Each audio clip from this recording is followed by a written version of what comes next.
അനുമതിയില്ലാതെ യാത്രാ സേവനം ഒരുക്കുന്നവർക്ക് പിഴ ചുമത്തുമെന്ന് സൗദി ട്രാൻസ്പോർട്ട് ജനറൽ അതോറിറ്റി. 5000 റിയാലാണ് പിഴ ചുമത്തിയെന്ന് അധികൃതർ അറിയിച്ചു. യാത്രക്കാരെ സേവിക്കാൻ അനുമതിയില്ലാത്ത വാഹനങ്ങൾ അനുമതി തേടണമെന്ന് അറിയിച്ചിട്ടുമുണ്ട്.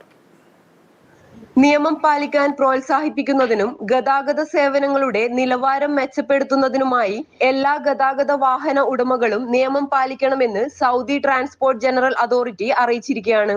യാത്രക്കാരെ കയറ്റാൻ അനുമതിയില്ലാത്ത വാഹനങ്ങൾ ലൈസൻസ് ഉള്ള കമ്പനികളുമായി അഫിലിയേറ്റ് ചെയ്യാൻ അഭ്യർത്ഥിച്ചിട്ടുണ്ട്.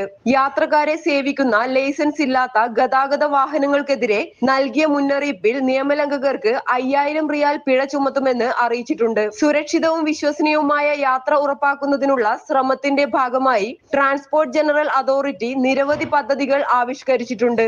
ആഭ്യന്തര മന്ത്രാലയം, സിവിൽ ഏവിയേഷൻ, വിവിധ അതോറിറ്റികൾ എന്നിവരുമായി സഹകരിച്ചാണ് അതോറിറ്റി പ്രവർത്തിക്കുന്നത്.